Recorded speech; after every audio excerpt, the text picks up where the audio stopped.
आहे पल्लवी आणि घरच्या पाककृती या चॅनलवरती आपलं अगदी मनापासून स्वागत आहे। आज आपण बनवणार आहोत मस्तपैकी शेवयांची खीर, जी खूप झटपट अशी बनवून तयार होते आणि खायलाही खूप छान लागते। तर जास्त वेळ न घालवता चला तर मग रेसिपीला सुरुवात करूया। त्याआधी तुम्ही नवीन असा चॅनलला सबस्क्राईब नक्की करा। या ठिकाणी एक कढई घेतलेली आहे, त्यामध्ये थोडंसं एक पडीभर असा देसी तूप टाकलेलं आहे। या ज्या शेवया असतात ते बारीक शेवया घ्यायच्या आहेत, जाड शेवया अजिबात घ्यायच्या नाही, कारण जाड शेवयांची खीर अजिबात चांगली लागत नाही आणि ती जाड शेवया ज्या असतात ना दूध ॲब्सॉर्ब करून घेतं। तर या ठिकाणी बारीक शेवया घ्यायच्या आहे आणि त्या तुपातच भाजायच्या असतात।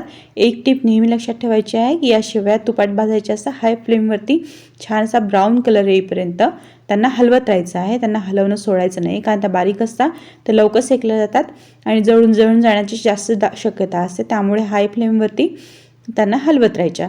या ठिकाणी छान असा ब्राऊन कलर आलेला आहे आणि त्या ठिकाणी दूध टाकून द्यायची। दुधाची क्वांटिटी आपल्याला किती प्रमाणामध्ये ग्रेव्ही पाहिजे, किती प्रमाणामध्ये पातळ पाहिजे त्यानुसार टाकायची आहे दूध। या ठिकाणी साखर टाकलेली आहे 1 वाटीभर।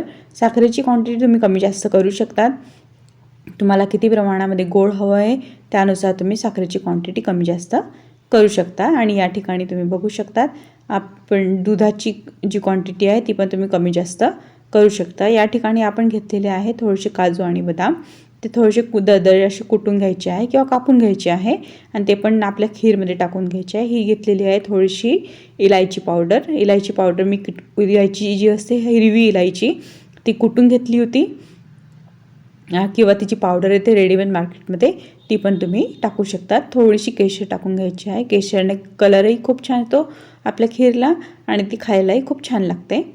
तर या ठिकाणी केशर टाकून घ्यायची आहे आणि हे संपूर्ण असं एकत्र करून घ्यायचं आहे।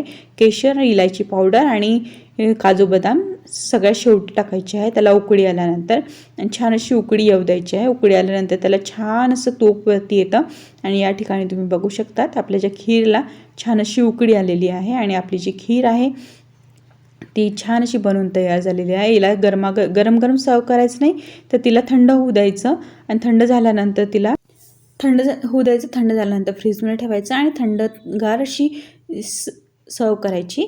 तर या व्हिडिओसाठी एक लाईक नक्की करा। चॅनलवरती नवीन असेल तर चॅनलला सबस्क्राईब करायला बिलकुल विसरू नका। चॅनलला सबस्क्राईब करून बेल आयकॉनही हिट करा। कमेंट करून नक्की सांगा, तुमच्या एका कमेंटने मला मोटिवेशन येतं, नवीन व्हिडिओ मी तुमच्यासोबत घेऊन येते। लाईक नक्की करा। पुन्हा भेटूया नवीन रेसिपीसोबत।